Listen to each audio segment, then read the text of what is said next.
The rain hit the shop window like it was angry at something. Eleanor Hartley did not look up.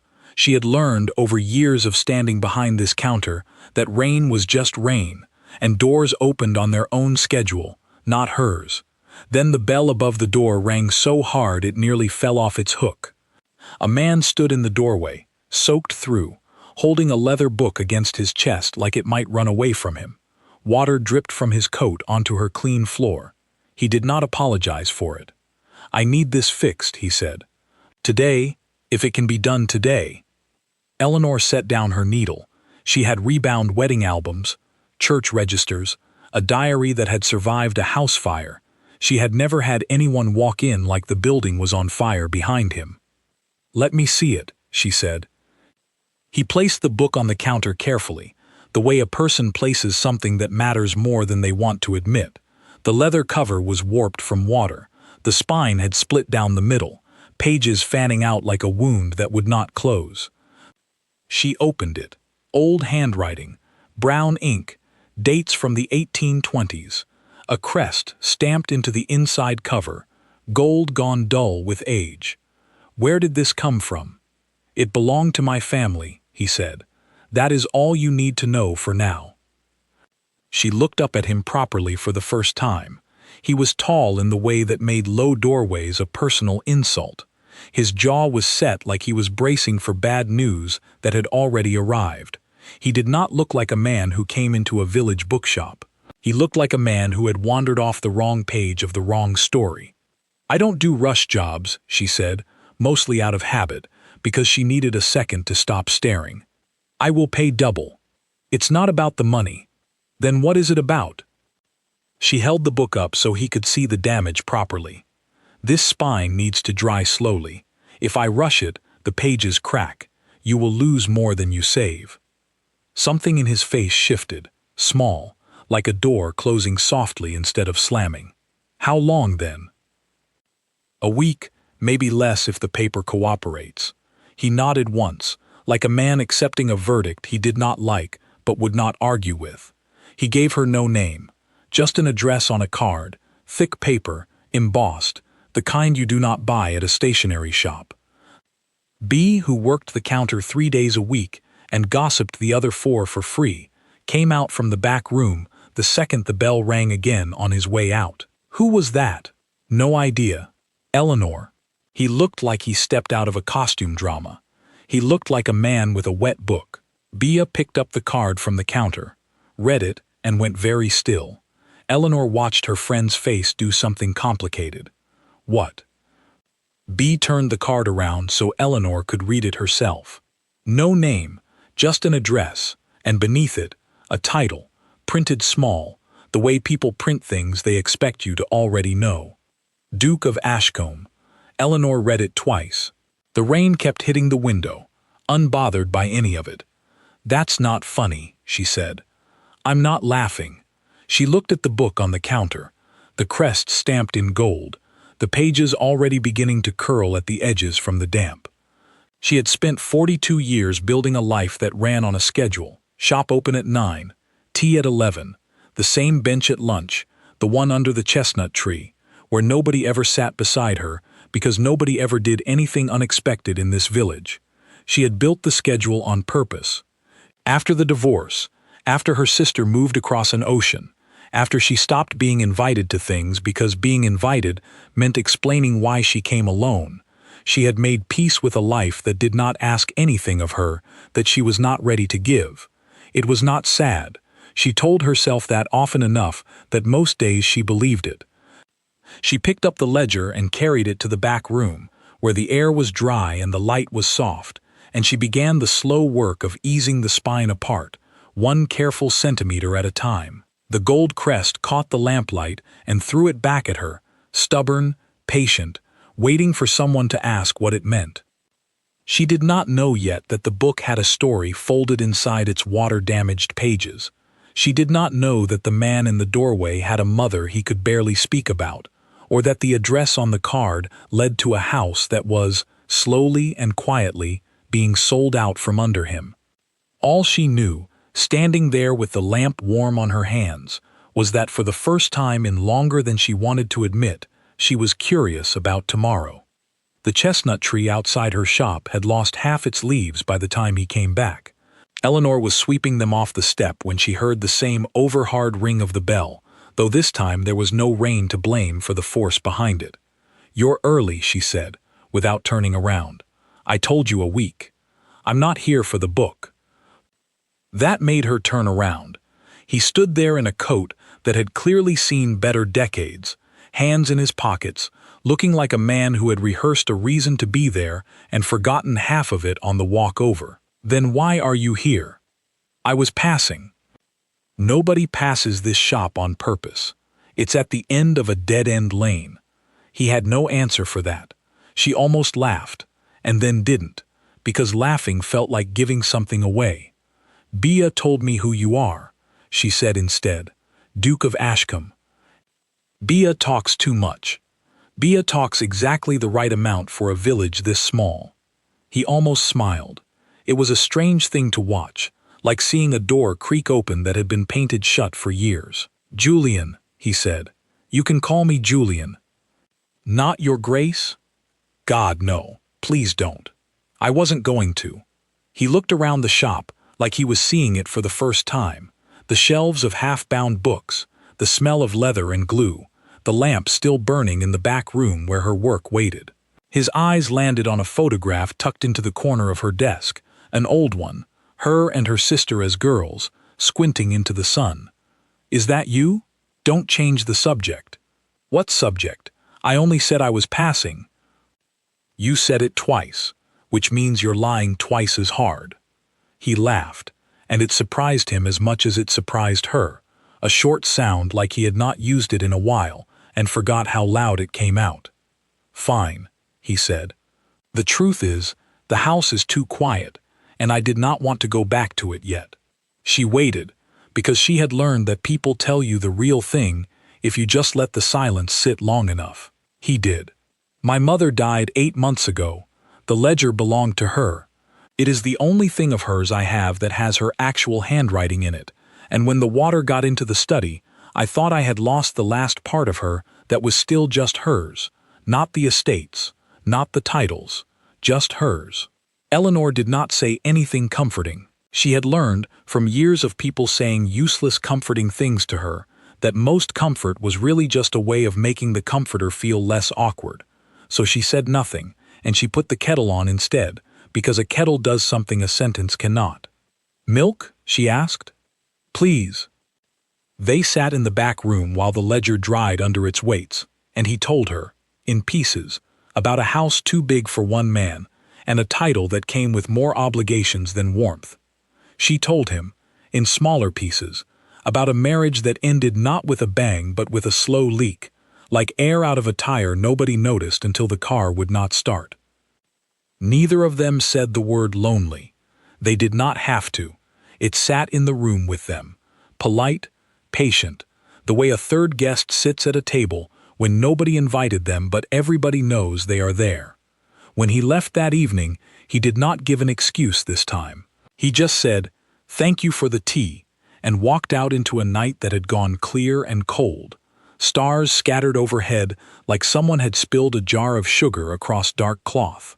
Eleanor stood at the window and watched him go, and then caught herself doing it, and stepped back like she had been caught at something. B, sweeping the front step the next morning, found a fresh set of tire tracks in the frost outside the shop, right where a car might sit if someone stayed longer than a quick visit required. "He came back," B said. "It was not a question. He's picking up the ledger next week." "That's not what I asked." Eleanor did not answer that either. She went into the back room, checked the weights holding the spine flat, and adjusted one that did not need adjusting, just to have something to do with her hands. The village noticed things quickly, the way small places do. By the end of that week, the woman at the bakery asked Eleanor, with entirely too much innocence, whether she had heard the Ashcombe estate was hiring more staff, or maybe just the one member of staff who mattered. "Ha ha, only joking. More flour in your bag today." Eleanor took her bread and said nothing, though her ears went warm in a way that had nothing to do with the ovens behind the counter. She told herself it was curiosity. A man with a story like his was interesting, the way a locked door is interesting. She was not looking for anything more than that. She had built a life specifically so she would not have to want more than that. And want, she had learned, was expensive. It cost you sleep. It cost you your careful schedule. It cost you the version of yourself that did not flinch when the phone rang. But she noticed, 3 days later, that she had started leaving the lamp on in the back room a little later each evening, in case the bell rang. It did not ring that week. The ledger sat drying, patient as the man who left it there, and Eleanor Hartley found herself, for the first time in a very long time, checking the clock not because her schedule demanded it, but because some small unguarded part of her hoped it would tell her something other than the time. The ledger was finished on a Tuesday. Eleanor wrapped it in a clean cloth, the way she wrapped anything she had put real hours into, and set it on the counter where she could see it, until he came to collect it. He arrived not with the careless energy of their last few meetings, but with something tighter in his shoulders, like a man walking into a room he did not want to enter. "You look like you're bracing for bad news," Eleanor said. "I am. From a book? From the estate lawyer. He is meeting me here in an hour. I asked him to come to the village so I would not have to sit in that house and hear it." "Hear what?" Julian ran a hand over the cloth-wrapped ledger without unwrapping it, like he needed to touch something solid before saying the rest out loud. "The house costs more to keep than it earns. The tenant farms are not what they were. My father left debts nobody told me about until after the funeral. The lawyer has been very patient about explaining, several times now, that the simplest answer is to sell the estate before the debts sell it for me." Eleanor did not reach for comforting words. She reached for the ledger instead, unwrapped it carefully, and opened it to the first dry page, smooth now, the crack in the spine healed into a fine seam that would hold for another 100 years if it was cared for. "Read me something from it," she said, "before the lawyer comes. Just one page." He looked at her like she had offered him something he did not know he wanted. He turned the pages slowly, past household accounts, past lists of linens and lamp oil, until he found handwriting that changed, looser, faster, clearly written by someone in a hurry to get the thought down before it left her. He read it under his breath first, checking it was safe to say aloud. Then he read it properly. It was a short entry, his mother's hand, dated decades back, about a friend she had walked to the river with that morning, a friend whose name did not appear anywhere else in the family records Eleanor had seen. "Who was she?" Eleanor asked. "The friend." "I don't know. I have never heard the name before." "Does that trouble you?" "Everything about that house troubles me lately." The bell rang, sharp and businesslike, and a man in a gray suit walked in, carrying a leather folder that looked far less loved than the one Eleanor had just repaired. He introduced himself as Mr. Pemberton, the estate lawyer, and looked faintly surprised to find his client sitting in a bookshop with tea going cold beside him. "Your Grace," Pemberton said, with the practiced patience of a man who had explained the same numbers more than once. "I did try to reach you at the house." "I was here." "So I see." Pemberton glanced at Eleanor with the mild curiosity of a man cataloging a variable he had not accounted for. Then he opened his folder and began, in the flat voice of someone reading out a weather report, to lay out the numbers. Debts from the old Duke's investments, roof repairs deferred for a decade, staff wages owed, a buyer already interested, a hotel group, generous offer, quick close, problem solved. "And if I don't sell?" Julian asked. "Then the debts continue to compound, and in 18 months, likely less, the bank forces a sale on worse terms than the one currently on the table." Julian sat very still. Eleanor watched him do the thing she recognized instantly because she had done it herself, more than once, in rooms where bad news arrived, dressed as simple facts. He fixed his eyes on something small and irrelevant, in his case the teaspoon resting against the rim of his cup, and he studied it like it held the answer, turning it slightly with 2 fingers, over and over, while numbers that would decide the shape of his life were read out beside him. "There are other options," Pemberton said, more gently now, restructuring the tenant leases, opening part of the house to paying visitors. It is more work, and slower, and I would not call it comfortable, but it exists." "Comfortable was never on offer," Julian said. "Send me the details. I will read them tonight." Pemberton packed his folder away, said his goodbyes, and left with the particular relief of a man glad to be finished delivering unwelcome news. The bell rang behind him, ordinary, indifferent to what it had just witnessed. Julian kept turning the teaspoon. "You're going to wear a groove in that cup," Eleanor said. He looked down at his hand like it belonged to someone else, and set the spoon down carefully, deliberately, the way a person sets down something they have only just noticed they were holding too hard. "I'm sorry," he said. "That was not a conversation I meant for you to hear. I run a shop in a small village. I hear everyone's conversations eventually. Might as well be the interesting ones." That earned a real smile this time, brief but whole. "Do you think I should sell it?" he asked. "I think you're asking the wrong person. I fix broken spines. I don't fix estates." "You fixed that one." He nodded at the ledger. "That's paper and glue. Yours is people who work the land, and a roof that's older than either of us, and a mother's handwriting you only just found again. That's not the same kind of broken." He was quiet for a moment, and then he said something that had clearly been sitting in him for a while, waiting for a door to walk through. "I keep going back to the ledger, not for the house, for her. I want to know who that friend was, the one by the river. My father's records don't mention her at all, and that alone feels like a kind of proof that something was erased on purpose." "Then look for her," Eleanor said. "Not because it fixes the house, because it's the one thing in all this you actually get to choose to do." He looked at her the way a man looks at a door he had not noticed was open the whole time. Over the following weeks, Julian came to the shop more often than any ledger repair required. He brought other things from the house, a box of letters gone brittle at the folds, a photograph album with faces nobody had labeled, a diary with half its pages torn out by someone who clearly did not want the rest of the family reading it. Eleanor mended what could be mended and read, with him, what could be read. They found the friend's name in a letter tucked behind a loose page in the diary. Margaret. Just Margaret. No surname, written in his mother's hand with an affection that came through even in ink faded to the color of weak tea. "She writes about her like she was the only person who ever made her laugh properly," Julian said, reading it over Eleanor's shoulder, close enough that she noticed he smelled like rain even on dry days, like the coat had never fully forgotten the first afternoon he walked into her shop. "Your father didn't like her," Eleanor said. It was not a question.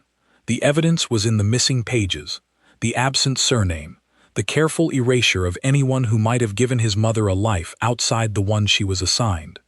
"No," Julian agreed. "I don't think he did." Bea, refilling the shop's tea tin one afternoon, watched the two of them bent over an old photograph, heads close together, and said nothing to either of them, which for Bea was its own kind of loud statement. The village had stopped pretending not to notice.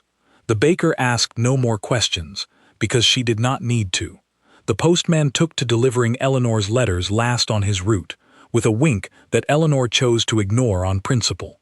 None of it mattered as much as the quiet, steady thing that had begun to grow in the back room of a small bookshop, over ledgers and lamp oil, and tea gone cold from being forgotten. Eleanor noticed it happening, and did the thing she always did when something good arrived uninvited. She built a wall around it, small at first. She stopped mentioning Julian's visits to B. She kept her sentences to him shorter than she meant them to be.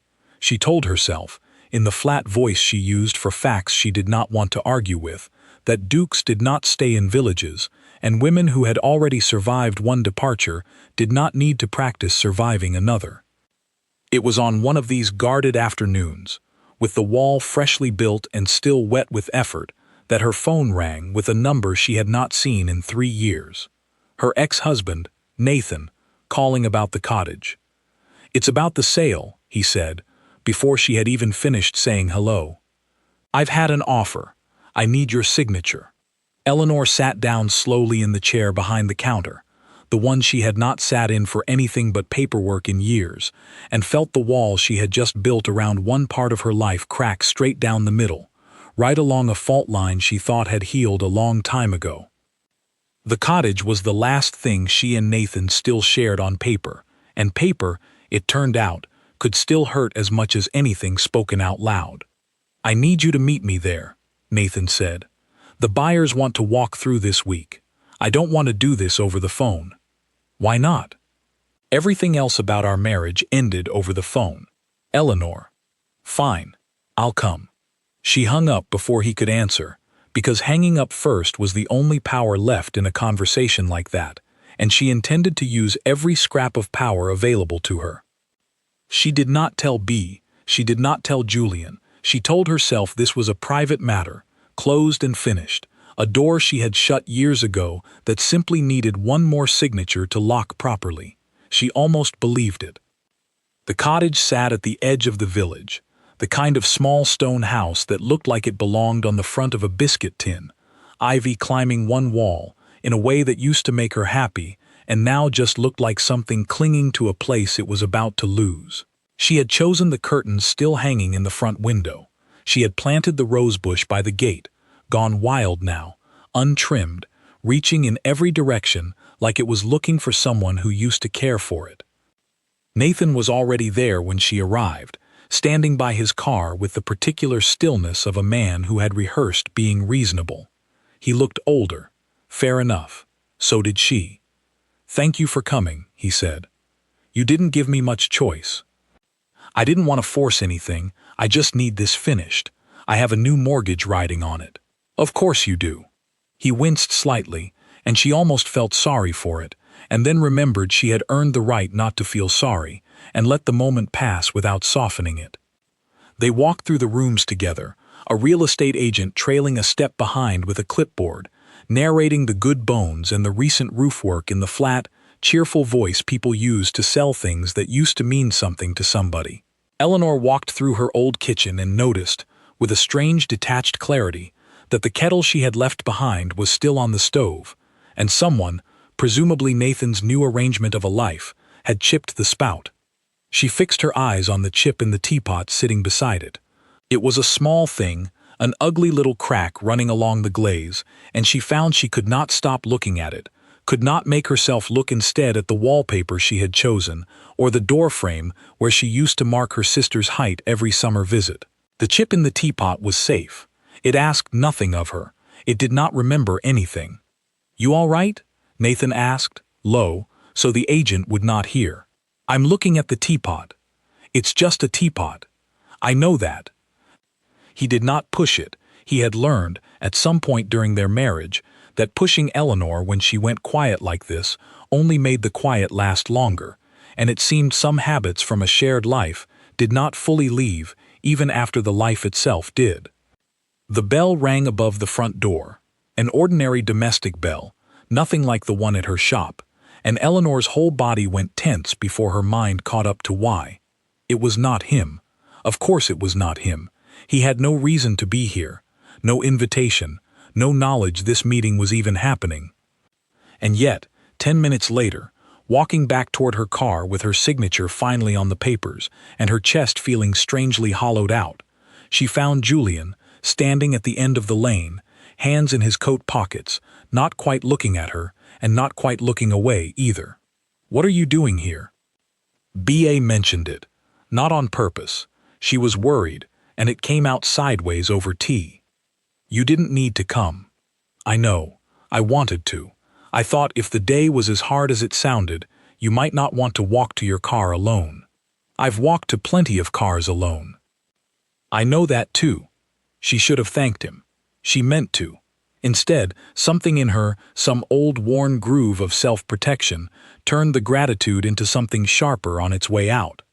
"You shouldn't have come," she said, and heard her own voice land colder than she meant it to. "This isn't your business. This isn't a ledger you can rebind for me." He absorbed that without flinching, which somehow made it worse, because she had wanted him to flinch, had wanted some proof that the words had landed the way she intended them to, sharp enough to put distance back where distance belonged. "You're right," he said quietly. "It isn't my business. I'll go." He turned to leave, and something in the set of his shoulders, the same tightness she had seen the day the lawyer came to her shop, made her realize she had aimed her anger at the wrong target entirely. The anger belonged to the teapot, the cottage, the version of herself who used to mark her sister's height on a doorframe she would never see again. It did not belong to a man who had simply shown up because he thought she might need someone to. Julian. He stopped. "I'm sorry," she said.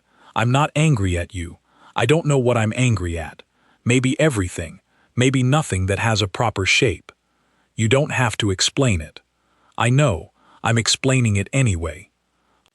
They stood at the end of the lane while the estate agent's car pulled away behind them, and Nathan's car followed a moment later, and the rosebush by the gate kept reaching in every direction for someone who was never coming back to prune it. "Walk with me," she said, "not because I need it. Because I'd rather you were there than not." They walked back through the village in silence for a while, past the bakery with its steamed-up windows, past the church whose bell tower had rung the hour for both their whole lives without either of them noticing the other existed until a water-damaged ledger brought them together. Eleanor found herself, somewhere along that walk, telling him things she had not said out loud to anyone, not even B. She told him about the marriage that had not ended with any single dramatic moment, just a slow accumulation of small absences, Nathan working later, then later still, then not really coming home even when he was in the house. She told him about the year she had spent believing it was something she had done wrong, before finally understanding it was simply something that had stopped being alive on its own, the way a plant left too long without water does not die from any one missed watering, but from all of them together. "I built the shop because it doesn't need anything from me it can't get," she said. "Fabric doesn't leave. Glue doesn't decide it's found someone better. That sounds lonely." It sounded safe. For a long time those felt like the same word. "Do they still?" She did not answer right away. They had reached her shop by then, the lamp still burning in the back room from that morning, gold light spilling onto the wet cobblestones outside. "I don't know yet," she said honestly. "Ask me again in a month." He smiled at that, small and real. "I intend to." She let him in, not because the shop needed opening, it was well past closing time, but because the alternative was saying goodnight on a step that suddenly felt too final for how the day had gone. They sat in the back room with the ledger between them, its healed spine catching the lamplight, and for a long while neither of them said anything at all, and the silence did not feel like the third guest anymore. It felt like company. B found out about the cottage 2 days later, from the postman, who had it from the estate agent's assistant, who had it from Nathan himself at the pub, in the specific chain of village information that made privacy a theoretical concept at best. "You could have told me," B said, hurt evident under the mild tone. "I could have. I didn't want it to be real yet, telling it out loud. Is it real now?" Eleanor looked at the empty hook by the door, where Julian had hung his coat the night before, forgetting it, an excuse, she suspected, to come back for it the next morning. "Getting there," she said. That week, the village settled into a rhythm none of them had planned, but all of them seemed to expect. Julian's visits stopped being occasional and became a fixture, the way weather becomes a fixture, something you simply build your day around. He brought more boxes from the house, and Eleanor mended what could be mended, and between the mending they kept looking, patiently, for the woman named Margaret whose name his father had tried so hard to erase. They found her, finally, in a letter tucked inside the lining of an old coat pocket, forgotten there for decades, addressed not to Julian's mother, but from her unsent, the ink slightly smudged where a tear, or perhaps just damp weather, had touched the page. It spoke of a friendship that had clearly meant everything to a young woman who had been told, in every way a family can tell someone, that some kinds of closeness were inconvenient to a title. Julian read it twice, in the quiet of the back room, and then set it down very carefully on the counter, the way a person sets down something too heavy to hold for long. "She loved her," he said, Not as a friend loves a friend, as something more than that, and nobody ever let her say it out loud. Eleanor did not offer a comforting phrase, because there was none that fit a discovery like that. A family's entire silence finally explained.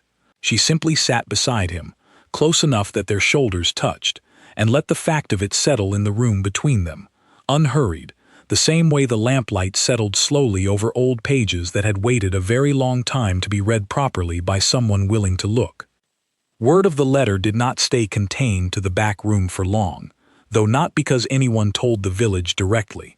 It reached Pemberton first, through a records request Julian had filed to trace the missing family branch, and Pemberton, careful lawyer that he was, mentioned it in passing to a cousin of Julian's father who still held a small stake in the estate's remaining assets. That cousin, a stiff man named Edmund who had spent most of his life polishing a version of the family history that suited him, arrived at the shop on a gray morning without warning, much as Julian himself had done on the first rainy day, except Edmund carried no water-damaged book, only a folder of his own and an expression that had already decided what it thought before it walked through the door. "I understand you have been encouraging my cousin to air family matters better left buried," Edmund said to Eleanor, without so much as a greeting first. "I mend books," Eleanor said. "What your family chooses to find inside them isn't something I have any control over." "You have considerable influence, from what I hear. I have a bookshop and a kettle. That's the extent of my influence."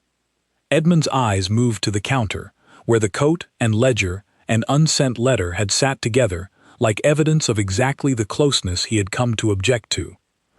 "The estate cannot afford scandal on top of debt," he said. "If word gets out that the late Duchess kept a companion of that nature, certain investors will reconsider their interest in the restructuring plan Julian has proposed. People do not put money into houses with complicated histories." "Her history isn't complicated," Eleanor said. "It's just true. Those aren't the same thing. You are not family. You do not understand what is at stake. I understand a woman who was made to hide something she should never have had to hide. I understand that much perfectly." Edmund left without softening, the door closing harder behind him than it needed to, and Eleanor stood in the sudden quiet of the shop with her hands not quite steady, though she would not have called it fear exactly. It was closer to the specific anger that comes from watching someone try to bury a truth a second time, as though the first burial had not already cost enough. She told Julian that evening, over tea gone cold from being forgotten yet again, a pattern that had become something like a joke between them. "He came to threaten you," Julian said, jaw tight in a way she recognized now as his particular shape of restrained anger. "He came to protect his investment. I don't think he sees it as a threat. I think he genuinely believes hiding her is the responsible choice. It isn't. I know that. I think you know that too. The question is whether you're going to let him decide it for you."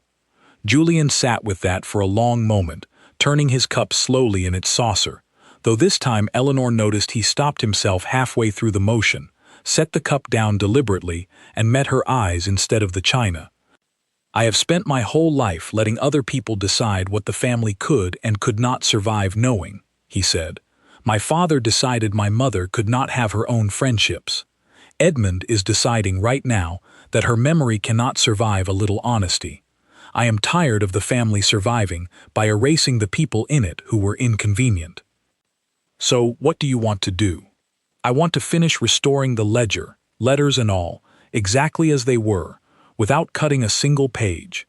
I want to open part of the house to the public, the way Pemberton suggested, and I want the exhibition, if there is one, to include her letters. Not as scandal, as truth. That's a bigger decision than a teapot." He almost laughed at that, the tension in his shoulders easing slightly. "Everything with you comes back to a teapot. You'd be surprised how often teapots hold the whole conversation." The decision, once made, moved faster than either of them expected.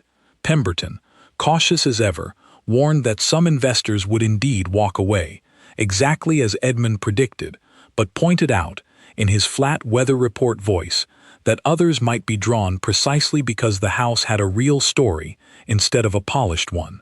"History," he said, "sold better when it was honest. Scandal sold worse than truth, in his long experience, because scandal implied shame, and truth, told plainly, implied only a family brave enough to stop hiding. Edmund did not return to the shop again, though word came, through the same reliable chain of village gossip, that he had withdrawn his small remaining stake in the estate, rather than see it associated with what he called an unnecessary embarrassment. Julian took the loss without much visible grief. Some family, it seemed, cost more to keep than it was worth. The weeks that followed were full in a way Eleanor had not let her life be full in a very long time.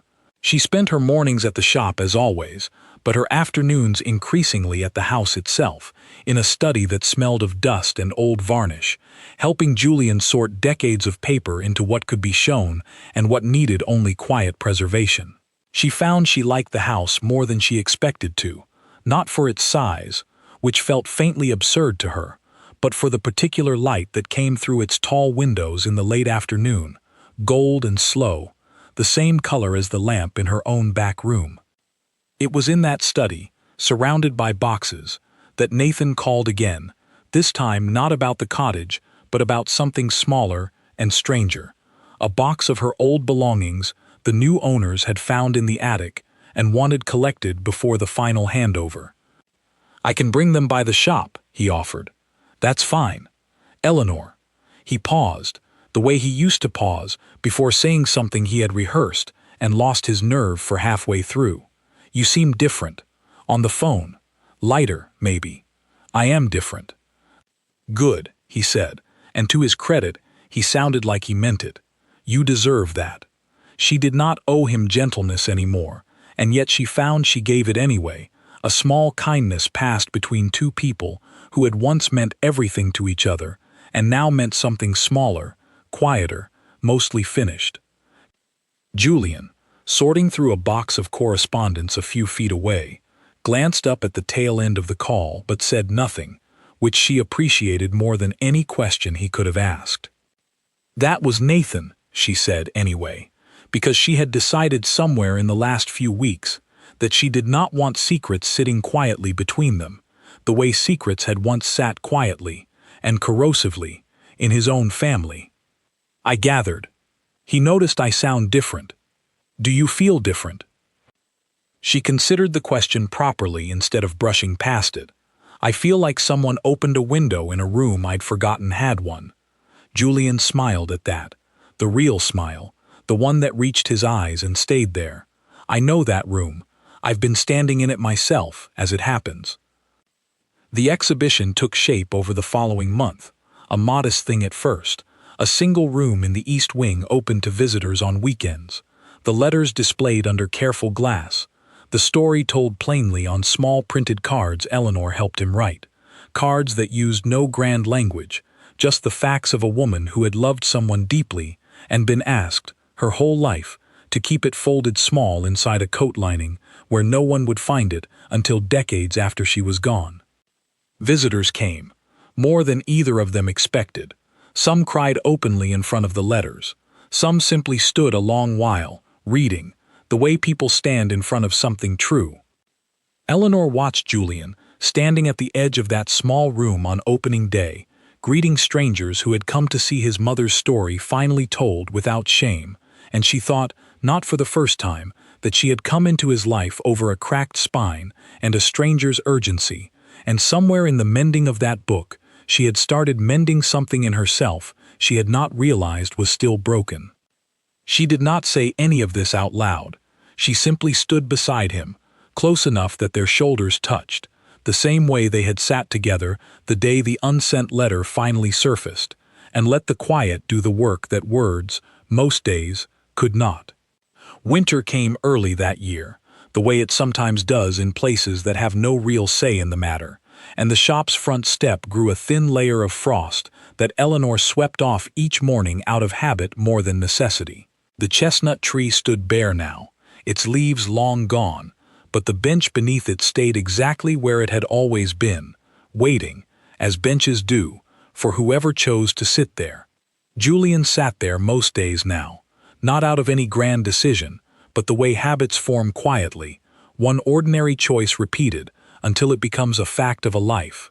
He would arrive after his morning rounds at the estate, order tea he barely drank, and read whatever new box of letters had turned up that week, while Eleanor worked in the back room with the door left open between them, close enough to hear him turning pages, far enough to keep her hands steady on her own work. The house had changed too, in ways that mattered more than the exhibition room full of visitors on weekends. Pemberton's restructuring plan had gone through, slower and less comfortable than a quick sale would have been, exactly as he warned, but the roof no longer leaked, and the tenant farms had new leases that did not bleed them dry the way the old Duke's arrangements had. Julian spent less time in meetings with gray-suited men, and more time, oddly, learning how a shop worked, standing behind Eleanor's counter on quiet afternoons, hopeless at the register, charming the customers anyway simply by being visibly delighted every time he rang up a sale correctly. "You're meant to press that button before the drawer opens," Eleanor told him, for perhaps the 5th time, watching him wrestle with the till. "I know that now. You knew that yesterday, too. Yesterday was a different day. The knowledge did not carry over." She laughed, properly, the kind of laugh that came from somewhere she had not used in years, and he looked so pleased with himself for causing it that she nearly forgot to be annoyed about the jammed drawer. B, watching this exchange from the doorway with an armful of new stock, said nothing, though the look on her face said everything B usually said out loud anyway. The estate sale that had once loomed over every conversation between them was quietly called off for good that winter, the hotel group's offer withdrawn once word spread that the house had found its own way forward, and Julian signed the paperwork, confirming it with the same unhurried care Eleanor used when she pressed a freshly mended spine flat under its weights, giving something time to set properly instead of forcing it. He came to the shop that evening carrying not a ledger this time but a small wrapped parcel, awkward in his hands, the way a man carries something he has rehearsed presenting and still feels unprepared for. "What's this?" "Open it." Inside, wrapped in the same cloth she used for her own repairs, was a single page, framed simply, no gold leaf, no ornament. It was a copy of the entry from his mother's diary about the friend by the river, the one that had started everything, the loose, hurried handwriting of a woman finally allowed, decades too late, to be known for exactly who she had loved. "I had the original preserved properly," he said. "This is a copy for you. Because none of it would have surfaced if you hadn't asked me to read you a page before the lawyer arrived that day. You found her. I only carried the book in." Eleanor held the frame carefully, the way she held everything that mattered to her, and found she did not have a clever answer ready for once. She simply looked at him, at the man who had walked into her shop soaked through and half broken by grief, and who now stood in front of her considerably less broken, though not, she suspected, because of anything she had done alone. They had mended things together. That was the difference. "I have something for you too," she said, and went to the back room, returning with a small tool she had ordered weeks earlier and nearly forgotten to give him, oiled and sharp, a proper bookbinder's awl, the kind meant for careful, patient work. For the next time something arrives at your door, needing to be put back together slowly, she said. He turned it over in his hands with the same seriousness he had once given a teaspoon at a very different kind of meeting, though this time the object in his hands held no dread in it at all, only the quiet promise of things worth taking time over.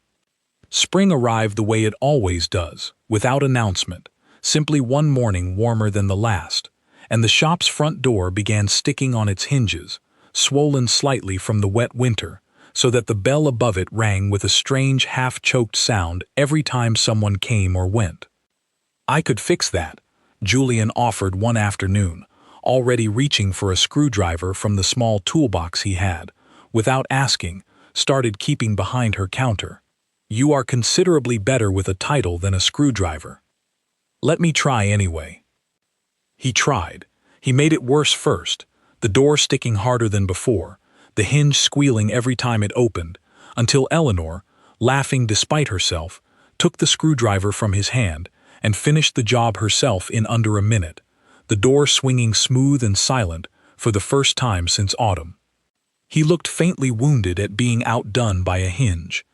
"You could have told me you knew how to do this. I wanted to see how long you'd persevere." "That is deeply unkind." "It was deeply entertaining." He laughed, and the sound of it filled the small shop the way lamplight fills a room, warm and unhurried, and Eleanor found herself thinking, not for the first time that spring, that she had spent years building a life specifically designed so she would never again have to hold a door shut against something leaving. She had not expected, at 42, to learn that some doors were worth holding open instead, simply because someone worth having close might walk back through them. The bell rang again that evening, clean now, oiled, no longer catching on anything. A customer came in for a repair, an ordinary Tuesday errand, nothing dramatic in it at all. Eleanor took the book from the woman's hands, examined the spine, and promised it back within the week. Julian sat at his usual spot by the window, tea cooling beside him as always, watching her work with the particular stillness of a man who had finally found a room he did not need to brace himself before entering. Outside, the chestnut tree had begun to bud again, small and green, and entirely unremarkable to anyone who did not know how bare it had stood only a season before. Eleanor Hartley, 42 years old, who had once believed solitude was simply the honest shape of her life, closed the shop that evening the way she always did, lamp dimmed, door locked, the bell above it silent until morning. Except this time, when she turned to leave, someone was already waiting to walk her home.